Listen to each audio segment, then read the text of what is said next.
Welcome back to another episode of Who Should You Choose, the video series where I go through the prior videos, questions, and comments to help you with your HUD lineup decisions. Today we're going to go through all of the past videos, comments, and we're going to talk a lot about the BND sets. Obviously, the last video was kind of a big focus as well, so we'll touch on that. We'll also touch on some Team of the Year talk as we're getting a little bit closer to that. We're about, well, just over 2 weeks away from the Team of the Year, which is probably the most anticipated event every year, more than Team of the Season, just because a lot of the player base is given up by them. That being said, let's get into today's video. So Alex starts it off with, next event won't have 0 abilities for sure. They wanted everyone to burn their collection fodder on Gallery of Greats, making it harder for the Team of the Year event. Yeah, I've seen this. This is going to be, there's a couple of comments about this, about the abilities.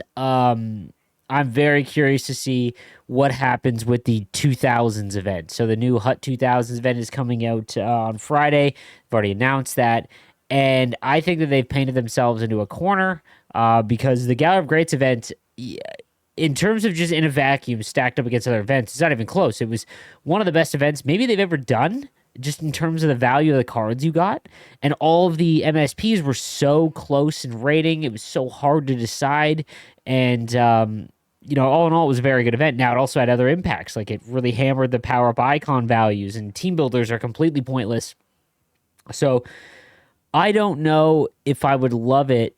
The risk you run of more events that have 0 abilities, guys, is that we get so arcadey that we're completely removing the sim-based aspect of the game. If you add, let's say, 1 or 2 more events that have 0 cost abilities, that means you've probably got half your lineup that has an ability on the card. Cool in, retrospect, because you get a lot of abilities on your cards.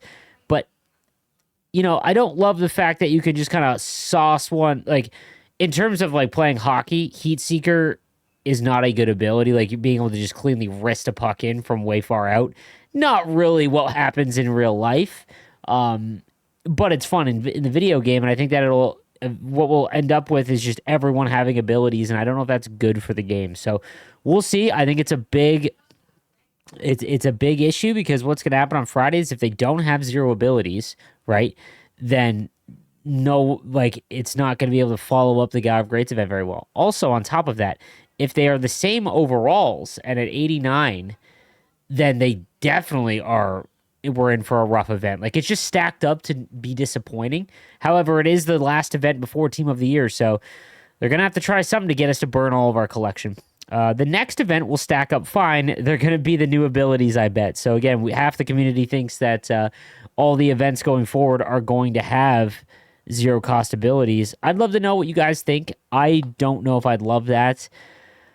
I love that all of what I do enjoy is the choices, removing the abilities from the equation, that it's just the cards are very similar and it makes it very difficult to choose. I want more of that because you end up with more diversity in your teams.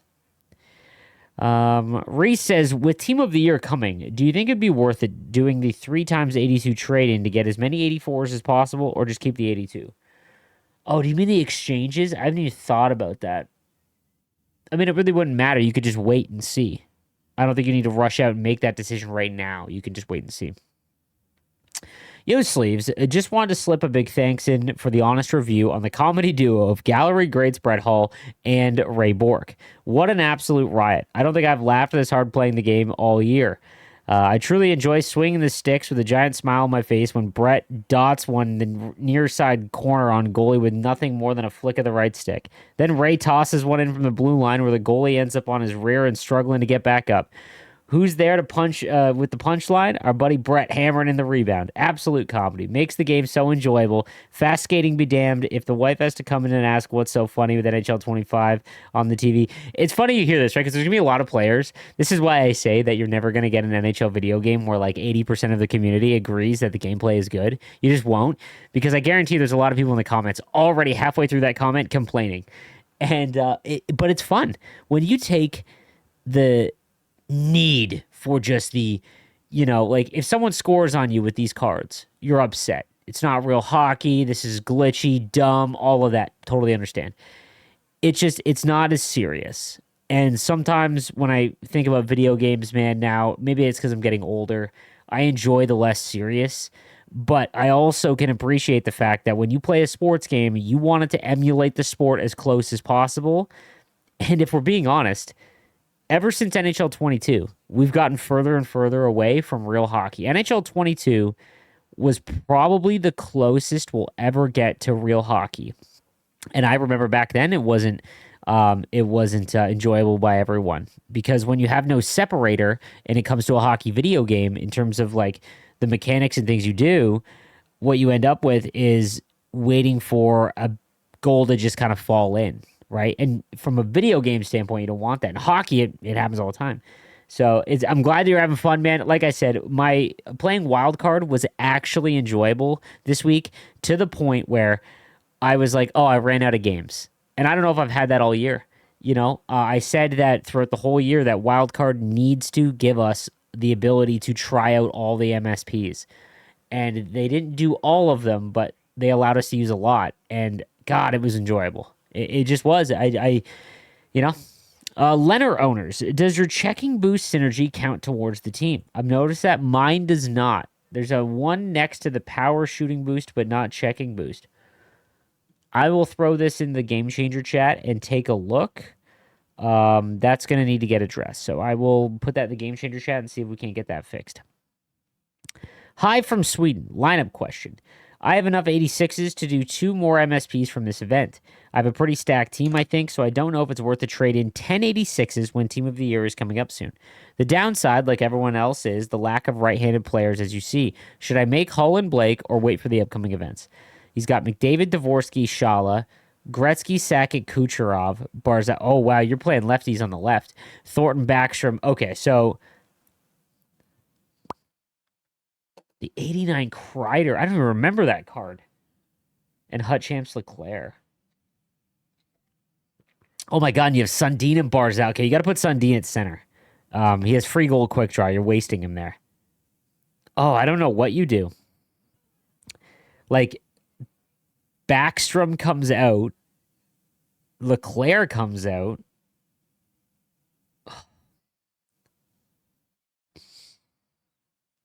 If Kreider comes out and Leclaire comes out, and you move Gretzky to the right wing, you move McDavid to the right wing, and Sakic to the right wing, Gretzky to center. I think no, Gretzky to the wing, Sakic at center, and then you put in Brett Hull as your number 1 right-handed winger, and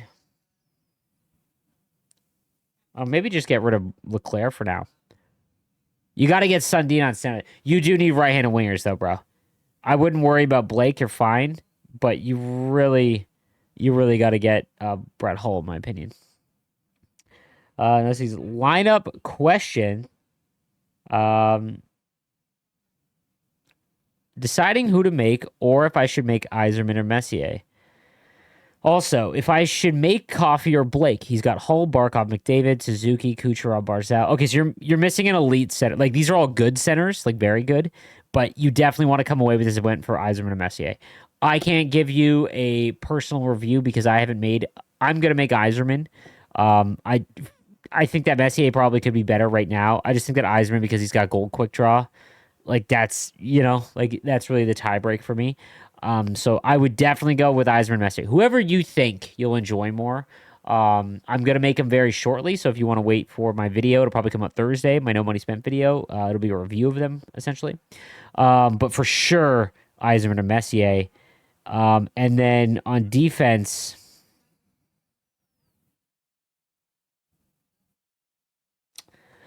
I think you're fine on defense. I know my right wing guys are lower rated, but not that much affordable options in the market. My concern with Yzerman is that his 87 untradeable doesn't feel the best when I play with him as well in hut moments when testing 89 Yzerman. But that could just be AI since he gets knocked off the puck easily and gets tied up on faceoffs frequently. Yeah, it could be the AI sliders. On the other hand, my concern with Messier's 58 discipline is brutal. Again, discipline, guys, don't get too hung up on it. You have to take like a massive running start to even get a chance at like an elbowing penalty or a charging call. It won't happen on every hit. I stick check a lot, so I don't want to take that many penalties. I'm just tempted to make one just because you want to leave the event with one. That's it. For D-men, I would replace Dougie or for Blake or Power for Coffee. I guess I would keep them for Team of the Year fodder. I mean, replacing Dougie isn't the worst, but I think you're fine. Sleeves. The prices of 86 are going to tank after this event. Free gold abilities and Xmas players are the main driver of the prices. Next event is a buyer's market, in my opinion, unless it's just as good. Xmas Crash was the time to buy because 86s were going for 25, 30K. So sell 86s now and buy them back after this event, especially if you aren't using them. I 100% agree. So what he's saying is that 86s are used in this event, and let's assume that the next event is 89 overalls because it's usually before we see the next jump in overalls, it's usually two events at the same, like 88s, 89s. Maybe, who knows? But I think it'll be 89s. I don't think we'll see 90s yet. And if they don't have free abilities, all the casuals and a lot of the hardcores are just not going to care about this event. So what happens is when there's no demand to go to make a lot of these cards, the price will tank. So once they tank, and look at what they're going for on Thursday night and Friday, and then judge that if they fall like 5,000-6,000, I think that's I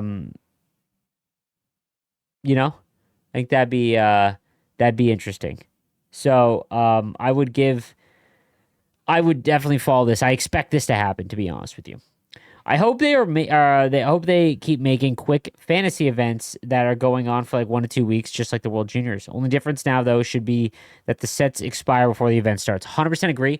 Four Nations event, give us options, like 4 options from each team, and do it 2 weeks before the Four Nations event. 100%, and then do it for the playoffs. That would be. I hope they get rid of the playoff event and it's fantasy cards. Like, give us that. It would just, man, could you imagine what playoff hockey would feel like with fantasy cards involved too? I may be in the minority, but I like the B&D as a cheaper option in packs for upgradable fantasy cards. It's a cool way for casuals to get their fix while the high-end guys can cut off as they usually do. I agree. I think that a lot of the player base, a lot of the newer player base is taking advantage of the B&Ds. I agree. If you want to make one, sure. I just don't think that the weekly modes cards, so like, every team you got objectives, and then, you get a random card. That shouldn't be B&D.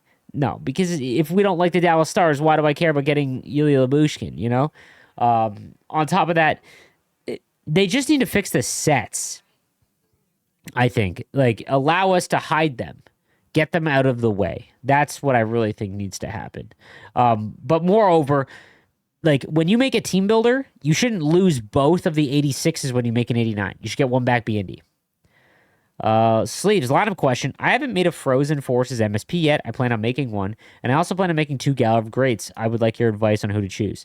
So he's got Eichel, Dvorsky, McDavid, Barzal, Miller, Kucherov, Solani, Barkov, Robitaille, Caulfield, Thornton, Cover Hughes. And you've got a really good decor. Okay, well, for the Frozen Forces event, I don't even know if...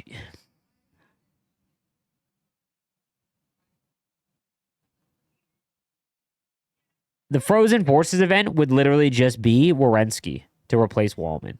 And that's value is like whatever. I think Walman's fine. In terms of the Gallery of Greats event, 100% Yzerman or Messier, pick your poison. And then you can bump Barkov off because you don't need his quick draw. Put Thornton as your 4th line center. Actually, I would move Yzerman all the way up to... I'd probably play him above Dvorsky just because of the goal quick draw. But I have Dvorsky the number 1 center right now. And then Yzerman, and then Miller, and then Thornton. And then the other option is 100% Hull for you because of your right-hand wingers. Yeah. Hey, Steve's longtime follower, first-time YouTube commenter. Question in an XP Season 2 grinding tip. How long do you think the 86 team builders will even be remotely usable? With the discounted 2 times 83 team builders, I could make my favorite player Koivu, and since he really doesn't have any other cards, I'm considering making him. If he only EA allowed team builders to have free abilities, make Koivu regardless, buddy. Again, even you need to get out of the overall prison. Like, you see an 86 and there's 89s out, and you're like, oh, this card's crap. I'm using Macklin Celebrini. He might be on my 4th line right? But he is on my team, and every time I have the puck with him and I'm playing with him and Will Smith, I'm like excited when I get an opportunity. You know what I mean? So for sure, do that. In terms of like Koivu, he has a little bit more value because his ability is pretty good, and you could use him in the bottom of your lineup. For those grinding away the XP path while completing the Gallagher Greats event, I was needing a left-handed defenseman, so I went with Coffee. Thanks to Gallagher Greats Coffee being an Oiler icon, his goals count towards the bonus objectives. Pounded away 25 goals with Coffee, and now I got myself another lefty man in Hedman. Yeah, that's a good way to go about it too. The only benefit I can see to these hollows and X Factors is that there is coins to be earned by using those players. I haven't earned them in all the objectives, so I'm still working on them, but I'm trying to make a hollow to get those coins. Oh, brother. I'm going to blow your mind right now. You can use the base power-up icons and X Factors. You don't have to use hollows or McDavid or the captain cards. You can use the base Caulfield or the Broad Brindamore to get those done. It's very easy, actually, especially the Deke ones. I have a video on it in my How to Get Started video all the way back at the beginning of the season. Great opinions. Appreciate your content. First time playing Hut in 6 years, and it's such a huge change from back then. Oh, yeah, man.